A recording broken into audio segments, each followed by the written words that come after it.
नमस्कार, आप देख रहे हैं एफएम न्यूज और मैं हूं आपके साथ मनीषा सिंह। बात करेंगे पहली बड़ी खबर की। आज देश के 7वें प्रधानमंत्री राजीव गांधी की जयंती है और इस मौके पर तमाम नेताओं समेत भारत के लोग उन्हें याद कर रहे हैं। पीएम मोदी ने भी ट्वीट कर पूर्व पीएम को याद किया। साथ ही राहुल गांधी और प्रियंका गांधी राजीव गांधी जी को श्रद्धांजलि देने उनकी समाधि स्थली वीर भूमि पहुंचे। उन्होंने पुष्प चढ़ाकर पूर्व पीएम राजीव गांधी को नमन किया। साथ ही राहुल गांधी ने अपने पिता राजीव गांधी को याद करते हुए सोशल मीडिया पर एक वीडियो भी जारी किया है।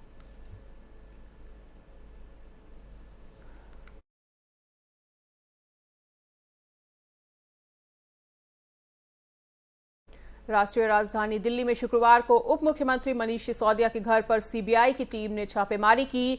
वहीं 14 घंटों से ज्यादा समय तक चली छापेमारी के बाद सीबीआई की टीम उनके घर से निकली। फिलहाल अभी सिसोदिया की मुश्किलें कम होती हुई नजर नहीं आ रही हैं और एक और आम आदमी पार्टी मनीष सिसोदिया के घर सीबीआई की छापेमारी को बदले की राजनीति करार दे रही है, तो वहीं अब ईडी भी दिल्ली आबकारी नीति में मनी लॉन्ड्रिंग मामले की जांच कर सकती है। जानकारी के अनुसार बताया जा रहा है कि दिल्ली सरकार की आबकारी नीति को तैयार करने और उसे लागू किए जाने के संबंध में प्रवर्तन निदेशालय मनी लॉन्ड्रिंग के पहलुओं की भी जांच शुरू कर सकता है।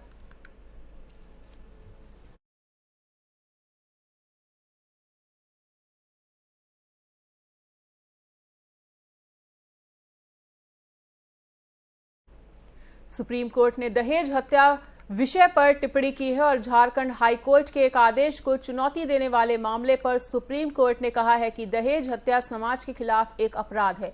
इस बारे में एक सख्त संदेश देना चाहिए कि इस तरह का अपराध करने वाले व्यक्तियों से कठोरता से निपटा जाए। सुप्रीम कोर्ट ने दहेज निषेध अधिनियम के तहत अपराध करने वाले अपराधियों से सख्ती से निपटने की टिप्पणी की है। उच्चतम न्यायालय ने एक महिला की मौत के मामले में सास ससुर द्वारा दायर अपील की सुनवाई पर यह कहा है। साथ ही हाईकोर्ट ने महिला के सास ससुर को दोषी करार दिया था। महिला की शादी के बाद 1 साल के अंदर ही उसकी मौत हो गई थी। वहीं दहेज हत्या विषय सामने आया तो सुप्रीम कोर्ट ने समाज को स्पष्ट संदेश दिया है कि इसके बारे में जिक्र करते हुए उन्होंने ये भी कहा कि समाज के अंदर ये संदेश स्पष्ट होना चाहिए कि दहेज निषेध अधिनियम के तहत दहेज हत्या के अपराध में शामिल अपराधियों से सख्ती से निपटा जाएगा। तो सुप्रीम कोर्ट ने तीखी टिप्पणी करते हुए कहा है कि दहेज हत्या समाज के खिलाफ एक बड़ा अपराध है और इसके आरोपियों से सख्ती से निपटने के निर्देश भी जारी किए गए हैं कोर्ट के द्वारा।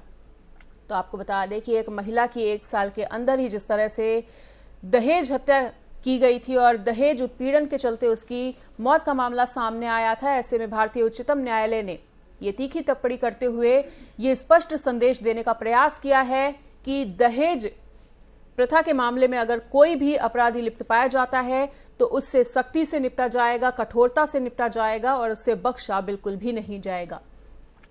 आए दिन देखते हैं कि दहेज के मामले में महिलाओं की मौत हो जाती है, कहीं महिलाओं को जला दिया जाता है। तो ऐसे में सुप्रीम कोर्ट अब स्पष्ट होता हुआ कड़ा रुख अपनाता हुआ नजर आ रहा है और उन्होंने ये स्पष्ट तौर पर आम जनमानस को और समाज को ये संदेश देने का प्रयास किया है कि अब अगर इस तरह का कोई भी मामला सामने आता है तो उसमें कड़ा रुख अपनाया जाएगा और कठोरता दिखाते हुए उस पर सख्त कार्रवाई की जाएगी, उससे सख्ती से निपटा जाएगा।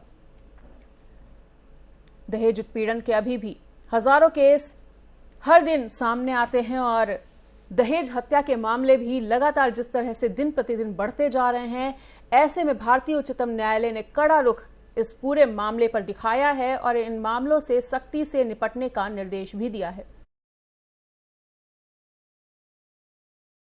किया है सुप्रीम कोर्ट ने कि अपराधी से कठोरता से निपटा जाए और दहेज पर सुप्रीम कोर्ट की तल्ख टिप्पणी देखी गई है।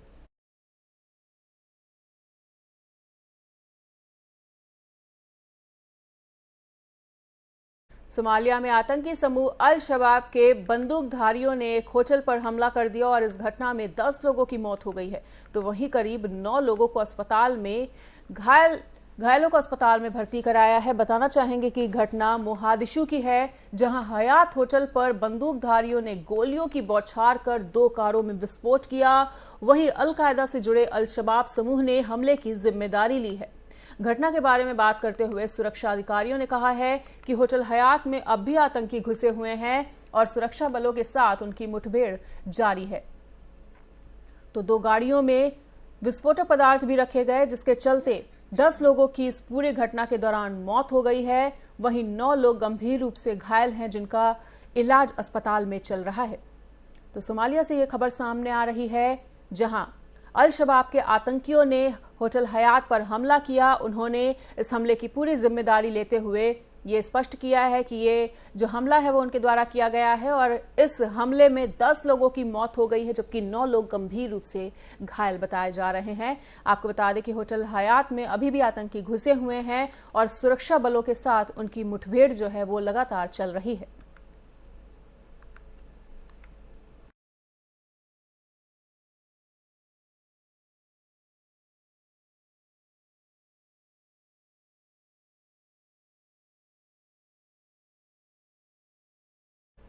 कृष्ण नगरी मथुरा वृंदावन के विश्व प्रसिद्ध ठाकुर बांके बिहारी मंदिर में हादसे की खबर सामने आ रही है और बताया जा रहा है कि जन्माष्टमी की मंगला आरती के दौरान मंदिर में भगदड़ मच गई, जिससे ये पूरा हादसा हो गया। वहीं मंदिर में मची भगदड़ में 2 लोगों की मौत भी हो गई है और कई लोग घायल बताए जा रहे हैं। घायलों को अस्पताल भेजा गया है। साथ ही मथुरा के एसएसपी अभिषेक यादव ने जानकारी दी है कि मथुरा के वृंदावन बांके बिहारी मंदिर में मंगला आरती के दौरान मंदिर परिसर में काफी श्रद्धालु मौजूद थे। भारी संख्या में भीड़ मौजूद थी। वहीं भीड़ के कारण लोगों की तबीयत अचानक से बिगड़ते हुए नजर आई, जिसमें 1 महिला और 1 पुरुष श्रद्धालु की मृत्यु हो गई। कई लोग घायल भी हैं, जिनका इलाज अस्पताल में चल रहा है।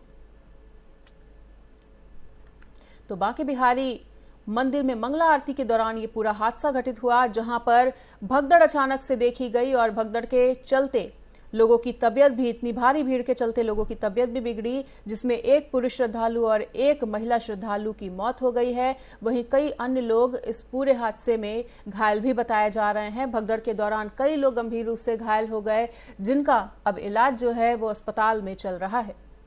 तो मंगला आरती के दौरान ये भगदड़ मची और बांके बिहारी मंदिर में ये पूरा हादसा घटित हुआ। तो जैसा कि कल जन्माष्टमी का पर्व था, तो ऐसे में वृंदावन मथुरा में श्रद्धालुओं का तांता लगा हुआ था। श्री कृष्ण मंदिरों में काफी भारी संख्या में भीड़ मौजूद थी। इसी क्रम में हम ये जो तस्वीरें आपको दिखा रहे हैं वो बांके बिहारी मंदिर की हैं।